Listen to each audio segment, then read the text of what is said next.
Bismillahirrahmanirrahim.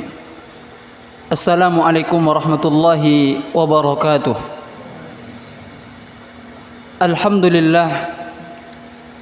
Alhamdulillahilladzi arsala rasulahu bil huda wa dinil haqq liyudhhirahu 'alad dini kullihi walau karihal musyrikun.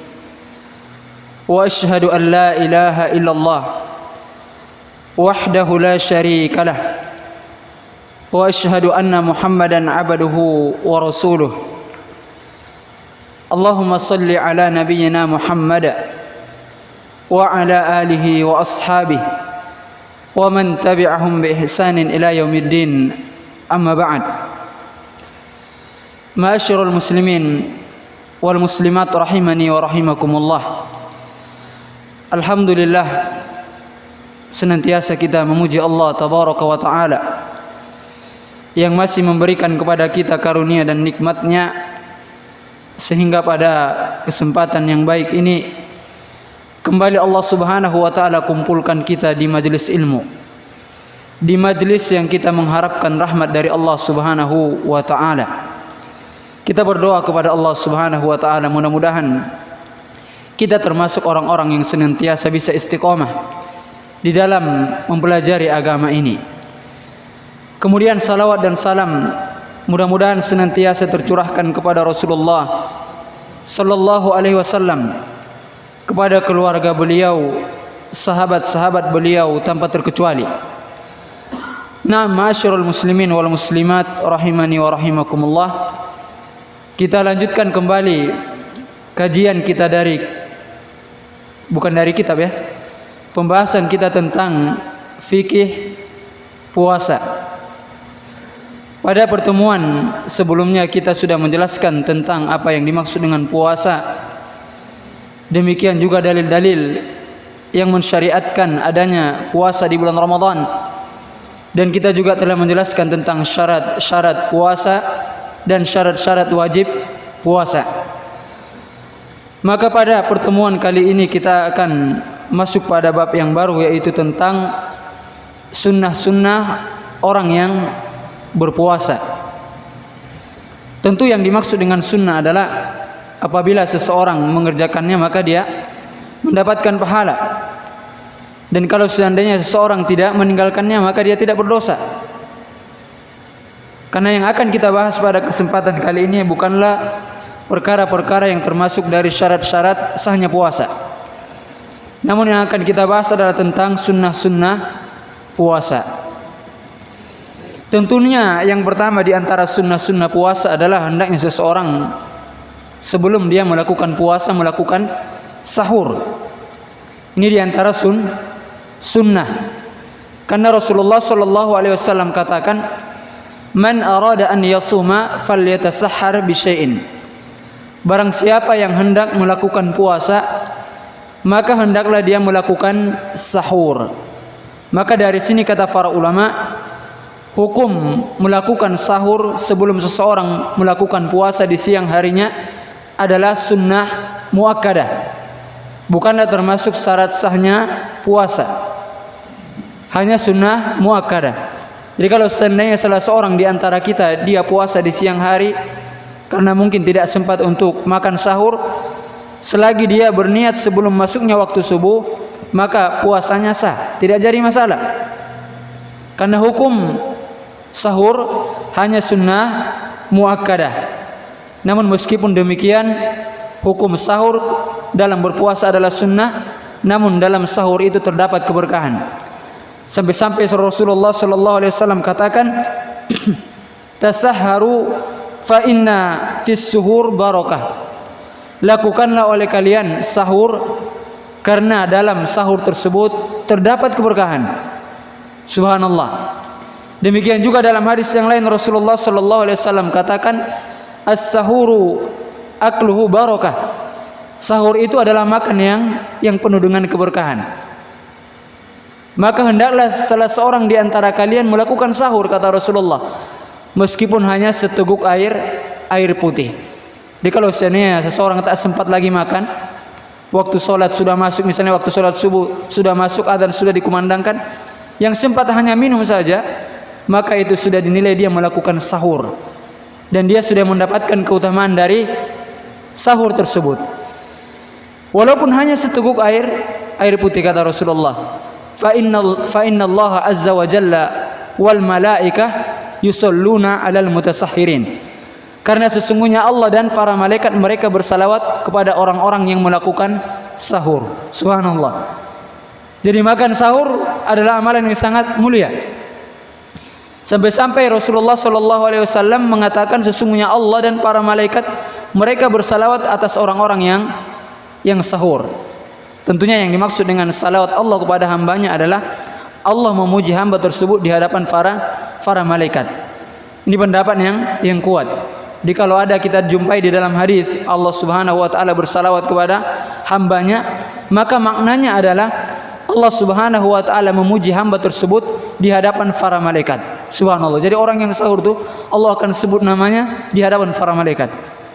Jadi ini menunjukkan melakukan sahur sebelum puasa adalah amalan yang sangat mulia. Demikian juga malaikat bersalawat kepada orang-orang yang melakukan sahur. Dan yang dimaksud dengan salawat malaikat kepada orang-orang yang makan sahur maknanya adalah malaikat mendoakannya. Subhanallah. Jadi sahur ini bukan hanya sekedar makan-makan aja, tapi dalam sahur itu terdapat ibadah. Bahkan dalam sahur itu terdapat keberkahan, kata Rasulullah. Sampai-sampai Allah Subhanahu wa taala bersalawat kepadanya. Maknanya Allah puji dia di hadapan para malaikat. Demikian juga malaikat bersalawat kepada orang-orang yang makan sahur. Maknanya malaikat mendoakan kebaikan untuknya. Demikian juga diantara keutamaan makan sahur, kata Rasulullah, ini diantara perbedaan puasa orang Islam dengan puasa orang-orang Yahudi dan Nasara. Makanya Rasulullah sallallahu alaihi wasallam katakan, faslu ma baina siyamina wa siyami ahlil kitab akalatus sahar. Sesungguhnya perbedaan antara puasa kita dengan puasa ahlul kitab, maknanya adalah orang-orang Yahudi dimakan sahurnya. Subhanallah. Jadi orang-orang Yahudi ahlul kitab, yaitu orang-orang Yahudi dan Nasara, mereka ada syariat puasa juga, tetapi mereka tak ada makan sahurnya. Berbeda dengan orang Islam. Makanya ahli kitab, orang-orang Yahudi dan Nasara, demikian juga di awal-awal Islam, mereka itu kalau sudah tidur di malam hari, kalau bangun tak bisa lagi sahur. Jadi kalau seandainya dia bangunnya sebelum masuk waktu subuh, kalau dia sudah tidur di malam hari, tak bisa lagi sahur, langsung puasa. Adapun orang Islam, mereka masih tetap diperbolehkan untuk sahur sebelum masuk waktu sholat subuh. Makanya Rasulullah mengatakan, makan sahur adalah perbedaan puasa kita dengan puasa ahlul kitab. Adapun umat Islam, mereka masih tetap diperbolehkan untuk makan dan minum melakukan sahur sampai masuk waktu sholat subuh. Adapun ahlul kitab, demikian juga di awal-awal Islam, ketika seseorang sudah ketika seseorang sudah tidur di malam hari, pas bangun tak bisa lagi makan, langsung puasa. Subhanallah. Ini menunjukkan tentang keutamaan makan sahur. Dan makanan yang paling utama yang kita makan ketika kita makan sahur adalah kurma. Subhanallah. Banyak hidangan kan, tapi yang paling utama kurma. Makanya Rasulullah sallallahu alaihi wasallam katakan, ni'ma sahurul mu'min at-tamar. Sebaik-baik makanan yang dimakan oleh orang-orang yang berpuasa ketika sahur adalah kurma. Kita kadang-kadang lupa makan kurma ya, pas makan sahur tuh. Setahu kita makan kurma pas buka aja. Ketika makan sahur jarang ya. Padahal kata Rasulullah, ini adalah makanan yang terbaik bagi orang-orang yang sahur, kurma. Tapi kita kadang-kadang kalau cuma kurma aja kurang puas kan? Berarti caranya boleh antum makan nasi, kemudian kurmanya jangan lupa, biar dapat dua-duanya kan? Kenyang dapat, kurmanya juga sunnahnya dapat. Karena kalau setiap hari kurma aja, tekor juga kita, maknanya nggak kuat di siang harinya kan? Namun wajib kita imani, makanan yang dimakan oleh orang-orang yang sahur yang paling baik adalah, yang paling utama adalah kurma. Subhanallah. Jadi ini diantara sunnah orang-orang yang berpuasa, makan sahur. Jadi makan sahur itu bukan hanya sekedar aktivitas biasa saja ya, makan, minum, enggak. Di situ terdapat ibadah. Di situ terdapat ibadah. Bahkan tadi kita sampaikan hadisnya, makan sahurlah kalian, lakukanlah sahur karena dalam sahur itu terdapat keberkahan. Banyak keberkahannya. Ini sunnah yang pertama. Dan kata para ulama, hukum makan sahur hanya sunnah muakkadah. Jadi bisa kita pahami di sini makan sahur itu tidak selamanya harus makan baru dikatakan makan sahur. Minum juga sudah dikatakan makan sahur. Bisa dipahami ya? Karena kadang-kadang bisa sesekali kita terlambat kan, pas bangun tinggal 5 menit lagi mau adzan. Kalau makan tak sempat lagi, ya minum aja lah. Kalau ada kurma kemudian minum. Itu sudah dikatakan makan sahur. Thayyib, ini yang pertama. Kemudian yang kedua di antara sunnah puasa adalah mengakhirkan makan sahur. Jadi sahur itu diakhirkan. Bukan di waktu awal. Di antara sunnah ketika berpuasa makan sahur itu dilakukan di akhir, menjelang masuknya waktu subuh. Dalilnya adalah hadis yang datang dari Anas an Zaid bin Thabit radhiyallahu anhu, dia berkata, Zaid bin Thabit berkata, tasakharna ma'an Nabi sallallahu alaihi wasallam. Kami pernah makan sahur dengan Rasulullah sallallahu alaihi wasallam. Tsumma qumna ila shalah. Kemudian setelah makan sahur kami berdiri untuk mendirikan salat berjamaah, salat subuh berjamaah. Maka Anas bin Malik bertanya kepada Zaid bin Thabit, "Kam bainal adzan was sahur?" Berapa jarak antara adzan dan makan sahurnya Rasulullah? Kita lihat ikhwan. Karena tadi yang bercerita siapa? Zaid bin Thabit. Kami pernah makan sahur dengan Rasulullah. Setelah selesai makan sahur, kemudian kami berdiri untuk menunaikan salat subuh berjamaah. Maka Anas bin Malik bertanya kepada Zaid bin Thabit, berapa jarak antara adzan dan makan sahur Rasulullah? Maka Zaid bin Thabit mengatakan, qadru khamsina ayah. Kurang lebih seseorang membaca 50 ayat Al-Quran. 50 ayat Al-Quran. Itulah jarak antara adzan dan makan sahurnya Rasulullah. Dan Ibnu Hajar mengatakan apa yang dimaksud dengan qadru khamsina ayah, sekitar seseorang membaca 50 ayat. Beliau mengatakan bacaan yang sedang-sedang. Tidak terlalu panjang ayatnya dan tidak terlalu pendek. Tidak terlalu cepat bacaannya dan tidak terlalu pelan. Berarti sedang-sedang aja ayatnya. Berarti kalau 50 ayat sekitar berapa menitan sebelum masuk salat subuh? Kayaknya nggak ada setengah jam ya, 50 ayat tuh. Ayatnya yang sedang ya. Enggak terlalu panjang, enggak terlalu pendek. Enggak terlalu cepat bacanya, enggak terlalu lambat. Palingan mungkin kalau kita menitkan, palingan 15 atau 10 menit sebelum subuh. Atau 30 menit sebelum subuh ke bawah gitulah ya. Kalau 50 ayat aja kan, karena tadi dikatakan bacanya sedang-sedang, enggak terlalu panjang, enggak terlalu pendek ayatnya. Kemudian enggak terlalu cepat bacaannya dan tidak terlalu lambat. Jadi intinya sangat dekat sekali. Makan sahurnya Rasulullah itu dengan masuknya waktu subuh sangat dekat sekali. Maka dari sini bisa kita pahami kekeliruan orang-orang yang makan sahurnya jam 1. Makan sahurnya jam 3. Sekarang subuh itu hampir jam 5 ya, waktu sholat subuh. Makan sahurnya jam 3 misalnya. Ini kurang tepat. Meskipun sah makan sahurnya.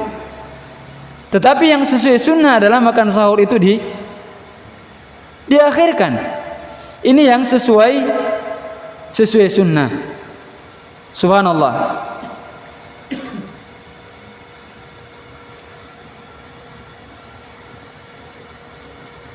Dan biasanya kan kalau di tempat-tempat kita ini imsak itu biasanya 15 menit sebelum sholat kan, waktu imsak. Kadang-kadang 10 kan, kadang-kadang 15. Berarti masih bisa makan. Ketika masuk waktu imsak masih bisa makan dan minum. Karena kita itu dilarang untuk makan dan minum ketika masuk waktu subuh. Kalau sudah masuk waktu subuh tak boleh lagi makan dan minum. Adapun waktu imsak itu belum waktu masuk sholat, berarti masih bisa makan dan minum. Makanya Allah Subhanahu wa taala katakan di dalam Al-Qur'an, "Wa kulu washrabu hatta yatabayyana lakumul khaytul al-abyadu minal khayt al-aswad minal fajar wa atimmus siyama ilal lail. Makan dan minumlah kalian. Ini kata Allah. Sampai jelas bagi kalian benang putih dari benang hitam. Yaitu fajar. Kemudian sempurnakanlah puasa sampai masuk waktu malam. Maka ketika ayat ini turun, Adi bin Hatim dia mengambil benang putih dan benang hitam. Kemudian dia tunggu-tunggu kapan muncul benang putih dibanding perbedaan antara benang putih dengan benang hitam. Tak muncul-muncul. Karena yang dia pahami dari ayat ini benang yang asli kan, benang putih, benang hitam. Dia ambil benang putih dan benang hitam. Kapan munculnya? Dia tunggu-tunggu tak muncul. Dia adukan kepada Rasulullah Sallallahu Alaihi Wasallam. Kata Rasulullah, yang dimaksud dengan sampai jelas bagi kalian benang putih dari benang hitam, maknanya sampai jelas bagi kalian terangnya siang dan gelapnya malam. Itu maknanya. Subhanallah. Maknanya apa dari ayat ini? Seseorang dilarang makan dan minum kalau masuk waktu sholat. Kalau masih imsak masih boleh antum makan dan minum. Tak jadi masalah. Mungkin kenapa dibuat ada waktu imsak? Mungkin ketujuan untuk kehati-hatian aja. Tapi kalau diyakini kalau masuk waktu imsak tak boleh lagi makan dan minum, ini yang keliru. Ini yang keliru. Dan di sebagian tempat ini jadi keyakinan. Kalau sudah imsak tak boleh lagi antum makan dan minum. Ini jadi salah. Adapun kalau hanya sekedar tujuannya untuk kehati-hatian, tak jadi masalah. Tapi kalau diyakini waktu imsak tak boleh lagi makan dan minum, ini keliru. Makanya kita dulu kan kalau di kampung tuh, apalagi orang tua kita dulu kan gitu, dibangunkan makan. Kalau udah masuk waktu imsak, nak jangan lagi makan, jangan lagi minum, tutup semua. Dan kita dengarkan tak ada lagi yang makan dan minum. Subhanallah. Ini tentunya kurang tepat. Apalagi waktu imsak lama, 10 menit lagi itu masih lama, ikhwan. Masih bisa kita makan, masih bisa minum, masih sempat kan 10 menit. Apalagi cara makannya main gas-gas saja. 5 menit selesai makan.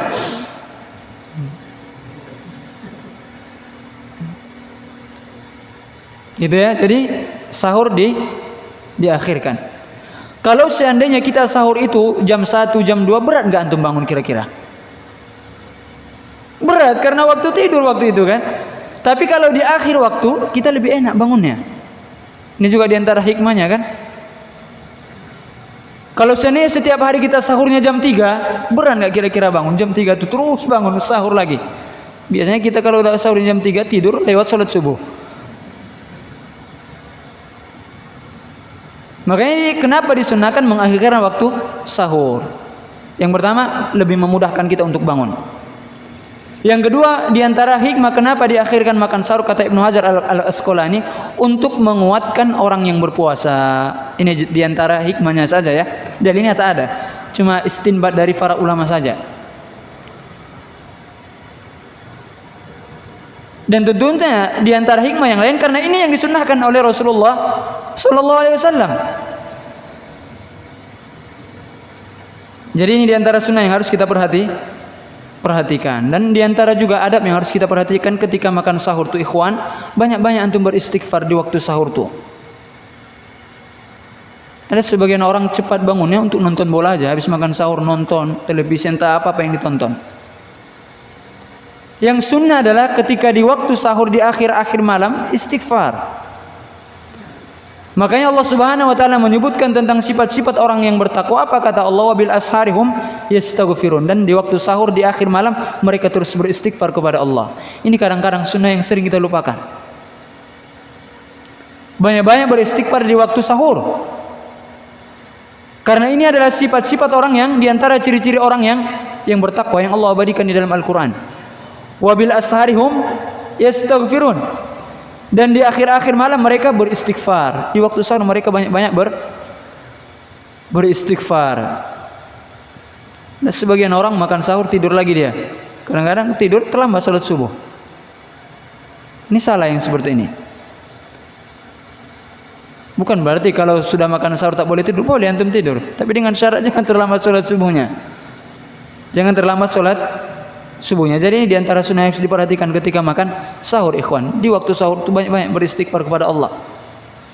Banyak-banyak beristighfar kepada Allah Subhanahu wa taala. Maka kita terus berdoa kepada Allah. Mudah-mudahan Allah Subhanahu wa taala sampaikan kita kepada bulan Ramadan.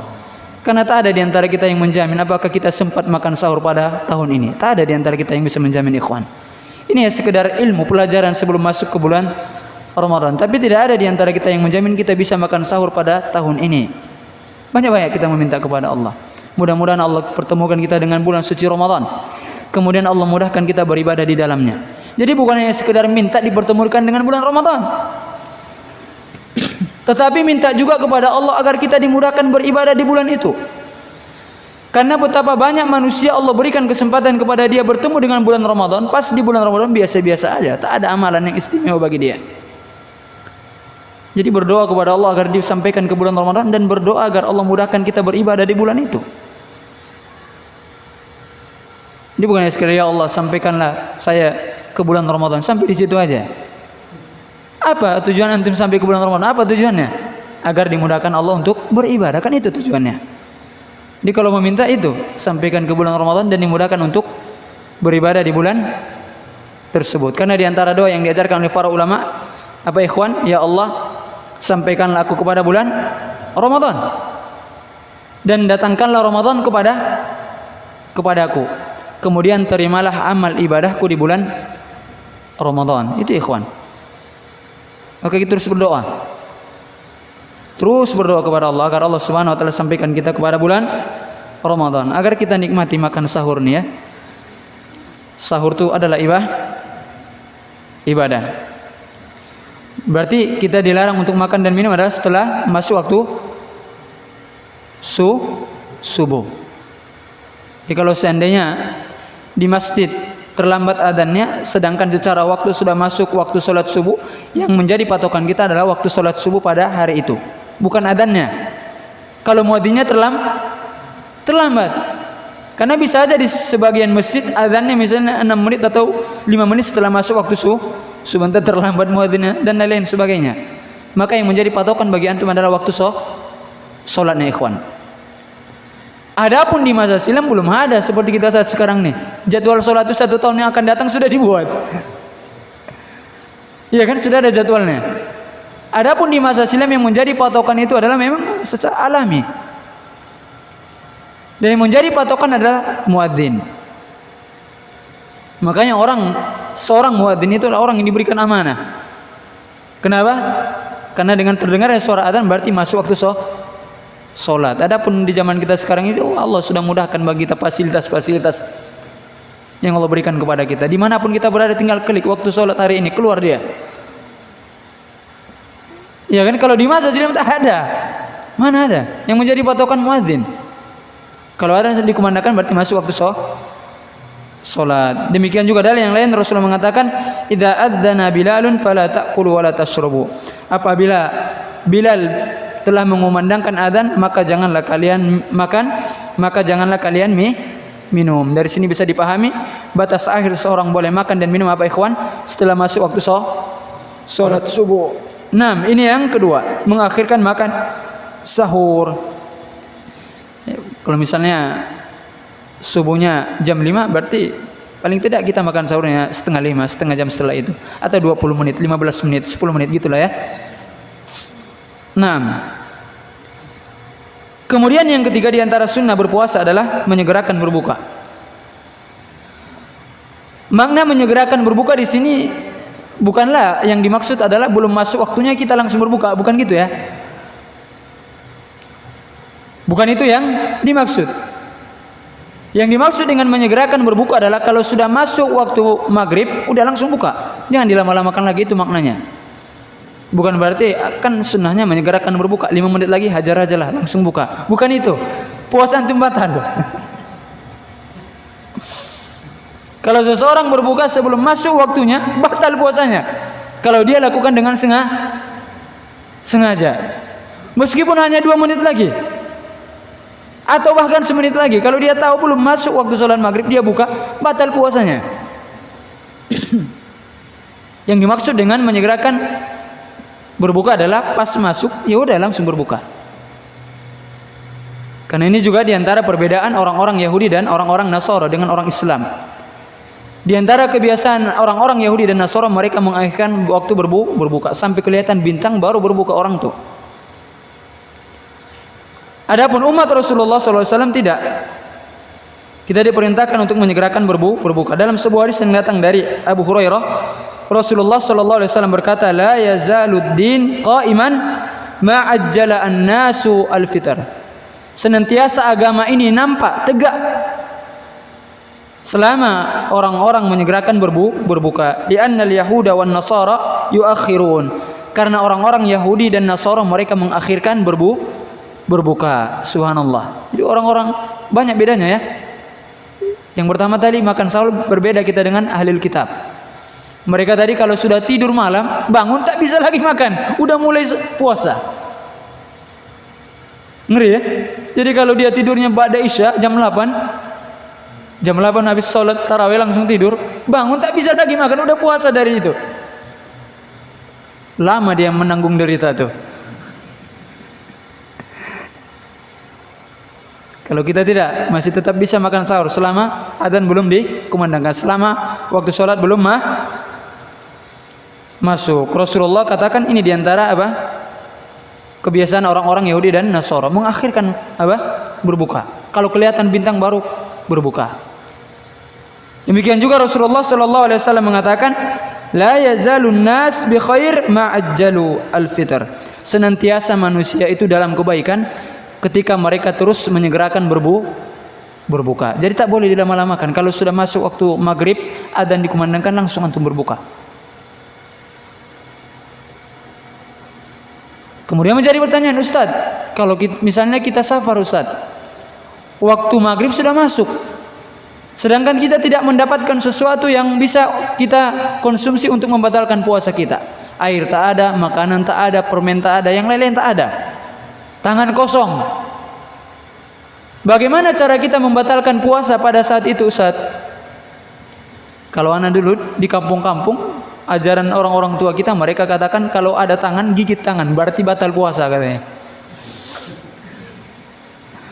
Masuk waktu maghrib, tak ada minum, tak ada makan, tak ada sesuatu yang bisa untuk dimakan untuk membatalkan puasa. Kata mereka, udah gigit tangan, batal puasa.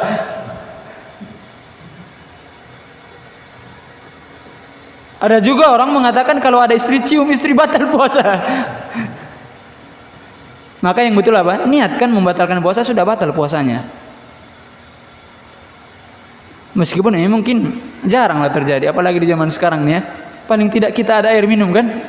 Kalaupun tak bawa air minum, di mana-mana banyak jual air minum. Kalau seandainya masuk waktu buka, tak ada sesuatu yang bisa kita konsumsi. Air minum tak ada, makan tak ada, permen pun tak ada di kantong. Bagaimana cara membatalkan puasanya? Niat membatalkan, ya batal puasanya. Adapun yang kita pelajari selama itu yang diajarkan oleh orang tua kita kepada kita kan, udah gigit tangan batal puasa. Memangnya gigit tangan itu buat membatalkan puasa ya?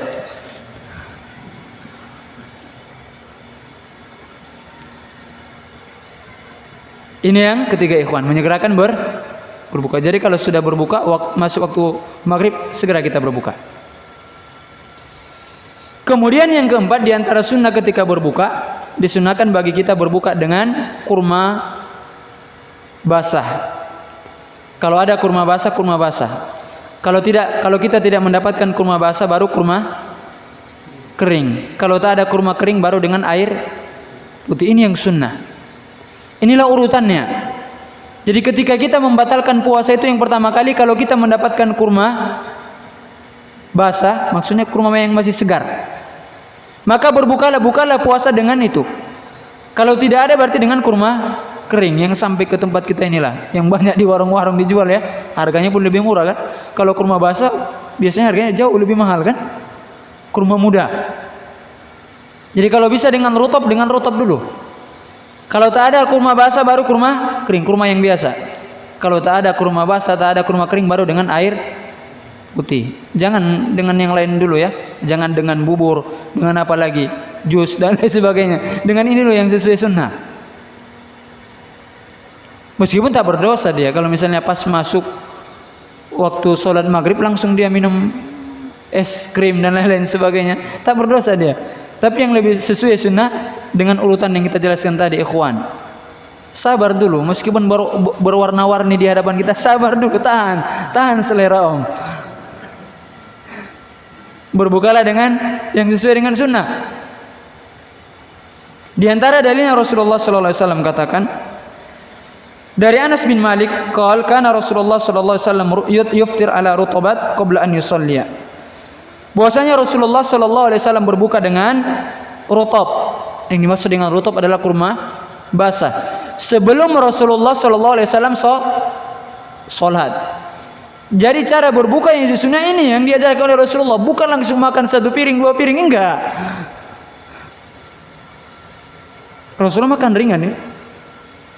Anas bin Malik mengatakan Rasulullah itu kalau berbuka dengan rutab, kurma basah sebelum sholat. Kalau kita pas buka semua mau dihajar. Kalau ada bubur habiskan bubur, kalau ada lauk habiskan lauk, kalau ada gorengan habiskan gorengan, baru ke masjid. Waduh, pas tarawih ngantuk-ngantuk lah, wajar ngantuk-ngantuk kan udah kenyang perut kan. Ini yang dicontohkan oleh Rasulullah. Fa illam takun rutabat fa alat tamarat. Kalau Rasulullah tidak mendapati apa? Kurma basah, baru dengan kurma kering. Fa illam takun hasawat minal ma. Kalau Rasulullah tidak mendapatkan kurma kering, kurma basah tidak ada, kurma kering tidak ada, baru dengan seteguk air putih. Subhanallah, ini yang sesuai sunnah ikhwan. Dan banyak para penuntut ilmu cara buka puasanya udah tak sesuai sunnah lagi. Tak sesuai sunnah lagi. Pas buka semua mau dihantam sama dia. Itulah nafsu tuh ya. Terlalu diikuti nafsunya. Semua mau dihajar. Ada mie goreng, habiskan mie goreng. Ada pecal, habiskan pecal. Baru ke masjid.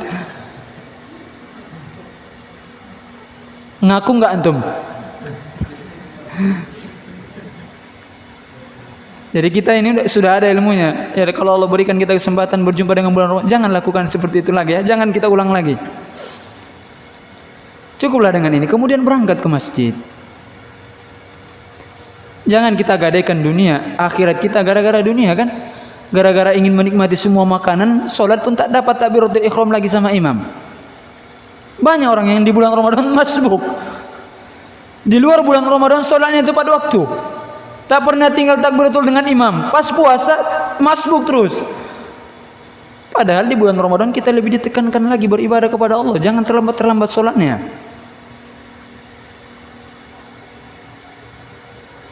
Bukan berarti kita tak boleh makan yang lain. Sabar dulu. Inilah cara berbuka yang sesuai dengan sunnah ikhwan. Tahan selera dulu. Dan memang terasa kan kalau kita nikmati semua pas sholat itu pun gak nyaman lagi. Kadang-kadang udah sempit perut udah berat ngangkat takbir tuh kan. Memang yang paling selamat itu sesuai dengan aturan ya. Sebenarnya kalau kita hanya dengan kurma, dengan air putih, sebenarnya udah berisi langsung. Tenaga itu udah pulih insyaallah. Langsung sholat. Banyak-banyak kita berdoa meminta kepada Allah. Ya kan? Karena doa orang yang berpuasa itu terkabul, terutama ketika dia berbuka. Terutama ketika dia berbuka. Jadi ini caranya, berbuka dengan kurma basah. Kalau tak ada kurma basah baru kurma kering. Kalau tidak ada kurma kering baru dengan seteguk air putih. Maksudnya dengan air putih sebelum yang lain-lain tuh. Berarti Ustaz sebelum Ramadan harus banyak stok kurma ini. Iya. Dipersiapkan ya. Apalagi sekarang udah mulai mahal-mahal harga kurma tuh ya. Ada yang 60.000, ada yang 100.000. Enggak apa-apa. Uang antum itu insyaallah bernilai ibadah kalau antum niatkan ya. Bernilai ibadah insyaallah. Dan memang di bulan Ramadan itu subhanallah bulan yang sangat berkah. Bulan yang sangat berkah. Mungkin di luar bulan Ramadan kita tidak bisa beli barang tuh. Pas bulan Ramadan kita bisa membelinya. Itu diantara keberkahan bulan Ramadan. Dan sajian makanan kita lebih istimewa di bulan Ramadan dibandingkan dengan di luar bulan Ramadan. Ada aja rezeki itu, insyaallah. Nah, ini yang keberapa ini? Yang keempat. Kemudian yang kelima, berdoa ketika berbuka. Rasulullah sallallahu alaihi wasallam mengatakan salasatun la turaddu da'watuhum. Ada 3 orang yang tidak akan ditolak doa mereka. Yang pertama al-imam al-adil, seorang pemimpin yang adil. Itu pemimpin yang adil doanya tidak ditolak, mustajab doanya. Kemudian was-shaim hina yuftir. Orang yang berpuasa ketika dia berbuka. Jadi di antara waktu dikabulkannya doa ketika berbuka itu banyak meminta kepada Allah. Meskipun memang secara umum doa orang yang berpuasa itu mustajab ya. Tetapi ada lagi penghususan doa orang yang berpuasa ketika dia berbuka. Kemudian wa da'watu al-mazlum. Kemudian doa orang yang terzalimi. Kemudian menjadi pertanyaan, apa doa ketika berbuka? Mungkin bagi kita ada doa yang masyhur ya. Doa yang datang dari dalam sebuah riwayat, Allahumma laka sumtu wa bika amantu wa ala rizkika aftartu bi rahmatika ya Allah ya arhamar rahimin. Harus dipahami ini riwayat adalah riwayat yang lemah. Karena hadis ini adalah hadis mursal. Yang dimaksud dengan hadis mursal adalah hadisnya sampai kepada tabi'in saja. Tak sampai kepada para sahabat, apalagi kepada Rasulullah. Itu yang dimaksud dengan hadis mursal. Dan hadis ini hanya sampai kepada seorang tabi'in yang bernama Mu'ad bin Zahra. Karena hadis yang sahih itu harus sampai kepada Rasulullah kan? Namanya hadis datang dari Rasulullah. Tapi riwayat ini adalah riwayat yang mursal, yang sampai kepada seorang tabi'in yang bernama siapa tadi? Mu'ad bin Zahra. Dan dalam ilmu hadis, hadis mursal itu adalah hadis yang dhaif, maknanya adalah lemah. Dan hadis ini diriwayatkan oleh Abu Daud dalam sunannya ya, secara mursal, yang sampai kepada Mu'ad bin Zahra, seorang tabi'in. Hadis mursal maknanya tidak sampai kepada sahabat di atasnya, apalagi sampai kepada Rasulullah. Maka doa ini lemah. Lalu mana doa yang lebih sahih yang datang dari Rasulullah? Dalam sebuah hadis Ibnu Umar radhiyallahu anhu mengatakan, dan hadis ini diriwayatkan oleh Imam Bukhari dan Muslim. Ada jelas ya dalilnya nih. Hadis ini datang dari Imam Bukhari dan diriwayatkan oleh Imam Bukhari dan Muslim. Dari Ibnu Umar dia berkata, "Kana Rasulullah sallallahu alaihi wasallam idza aftara qala." Rasulullah sallallahu alaihi wasallam apabila berbuka dia mengucapkan, "Dhahabaz zama'u wa batallatil uruqu wa thabatal ajru insyaallah." Antum sudah hafal doanya nih kan? Ada yang belum hafal? Harus dihafal ini. Harus dihafal. Ini diantara bekal sebelum masuk bulan Ramadan, harus dihafal. Ini doa yang sesuai sunnah. Rasulullah katakan apa ikhwan ketika beliau berbuka, telah hilang haus dan dahaga, dan kerongkongan telah basah. Wa thabatal ajru insyaallah, dan pahala sudah ditetapkan insyaallah. Kemudian doa ini kapan diucapkan? Setelah buka baru dibaca doa ini. Jadi tahapannya ketika kita berbuka bismillah, kemudian batalkan puasa. Setelah membatalkan puasa baru baca doa ini. Itu yang tepat ya. Jadi bukan bismillah dhahabaz zama'u wa batallatil uruq wa thabatal ajru insyaallah. Baru minum baru makan, enggak. Maka urutannya baca doa bismillah, kemudian batalkan puasa. Kalau tadi antum ada kurma basah, kurma basah. Kalau tidak ada, kurma kering. Kalau tidak ada, baru dengan seteguk air putih. Dengan air putih. Kalau tak ada, dengan yang manis-manis yang lainnya ya. Baru dibaca doa ini. Secara makna kita artikan doa ini, Rasulullah katakan dhahabaz zama'u. Haus dan dahaga telah hilang. Lihat nih ikhwan. Haus dan dahaga telah hilang. Kapan hilang? Setelah buka. Kalau belum buka belum hilang haus dan dahaganya. Wa batallatil uruqu, dan kerongkongan telah basah. Maknanya telah basah, sudah masuk barang itu baru basah kerongkongannya kan. Wa thabatal ajru insyaallah, dan pahala telah ditetapkan. Kalaupun seandainya seseorang membaca doa dengan Allahumma lakasum, itu tetap doanya dibaca setelah puasa dibatalkan. Allahumma lakasumtu, semua menggunakan fi'il madi. Dalam ilmu bahasa Arab fi'il madi itu menunjukkan kata kerja yang telah lampau gitu ya. Namun doa yang paling selamat, doa yang sahih yang datang dari Rasulullah ketika berbuka adalah doa yang datang dari Ibnu Umar ini. Yang diriwayatkan oleh siapa tadi ikhwan? Imam Bukhari dan Imam Muslim. Sahih kali hadisnya. Tak ada keraguan padanya. Rasulullah kalau berbuka membaca doa ini. Dhahabal dhama'u wa batallatil uruqu wa thabatal ajru insyaallah. Kita kadang-kadang karena sudah laparnya lupa baca doa ini. Itulah kita. Kadang-kadang bismillah aja, bismillah langsung batal. Udah kenyang, lupa sudah mengucapkan doa ini. Lewat semua. Kita kadang-kadang gitu. Gara-gara dunia lewat yang sunnah-sunnah ya. Jadi cara berbuka yang benar tadi apa ikhwan? Baca bismillah dulu. Kalau ada kurma basah, kurma basah. Kemudian selesai baru baca doa ini. Baru baca doa ini. Sudah pas masuk waktu salat? Hah? Berapa menit lagi? Hah? 3 menit? 2 menit lagi ya? Taib ikhwan. Ini diantara sunnah-sunnah puasa. Tentunya masih banyak yang lainnya ya. Namun ini yang paling penting yang harus kita amalkan nih. Terutama ikhwan ketika kita dalam keadaan berpuasa, jangan lupa banyak-banyak berdoa kepada Allah. Itu kadang-kadang diantara sunnah yang sering kita lupa ya. Ketika berpuasa tuh lupa banyak-banyak berdoa kepada Allah. Karena diantara doa yang mustajab doa orang yang berpuasa. Terutama berdoa ketika berbuka banyak-banyak meminta kepada Allah Subhanahu wa ta'ala. Banyak keperluan-keperluan kita minta terus kepada Allah. Minta terus kepada Allah. Bahkan Rasulullah sallallahu alaihi wasallam katakan man lam yas'alillah yaghdab alaih. Barang siapa yang tak mau minta kepada Allah, Allah murka kepadanya. Banyak-banyak meminta kepada Allah. Kalau kita banyak-banyak meminta kepada Allah, Allah semakin cinta kepada kita. Tapi kalau kita banyak-banyak meminta kepada makhluk, lama-kelamaan orang jenuh melihat kita. Itu bedanya ikhwan. Kita hari ini minta bantuan sama kawan kita.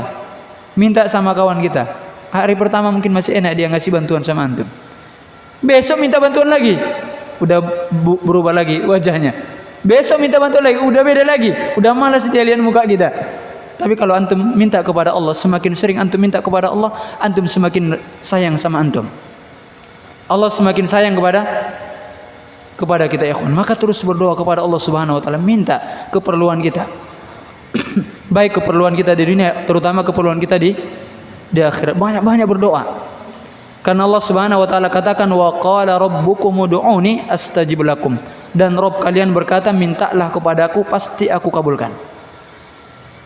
Jadi jangan bosan-bosan meminta kepada Allah. Sekecil apapun permasalahan terus minta kepada Allah. Makanya Aisyah radhiyallahu anha mengatakan, mintalah kepada Allah segala keperluan kalian. Meskipun meminta kepada Allah untuk diganti tali sendal yang putus. Masya Allah, tali sendal yang putus minta sama Allah. Lalu bagaimana dengan perkara yang lainnya? Kita kadang-kadang kurang bergantungnya hati kita kepada Allah. Iya kan? Jarang minta kepada Allah, jarang merengek di hadapan Allah, menundukkan diri kepada Allah. Allah itu suka kalau kita menundukkan diri di hadapannya. Ketika kita terus meminta kepada Allah, suka. Itu ya, terutama ketika puasa ikhwan. Banyak-banyak berdoa. Banyak-banyak berdoa karena pada waktu itu doa kita mustajab. Tentunya ini juga diantara sunnah-sunnah orang-orang yang berpuasa, banyak-banyak meminta kepada Allah. Taib ikhwan. Kita cukupkan sampai di sini. Insyaallah pekan depan kalau masih ada kesempatan kita masuk pada orang-orang yang boleh tidak berpuasa di bulan Ramadan. Kemudian apa konsekuensinya kalau dia tidak berpuasa di bulan Ramadan? Berapa kali pertemuan lagi kita nih? 1 kali lagi. Tayyib. Ini diantara pembahasan yang penting berkaitan dengan puasa ya. Nah, mudah-mudahan Allah memberikan kepada kita kemudahan sehingga kita bisa menyelesaikan bab puasa ini. Taib, kita cukupkan sampai di sini ikhwan. Insyaallah pada salat Isya kita lanjutkan dengan sesi tanya jawab. Subhanakallahumma wa bihamdika asyhadu an la ilaha illa anta astaghfiruka wa atubu ilaik. Assalamualaikum warahmatullahi wabarakatuh.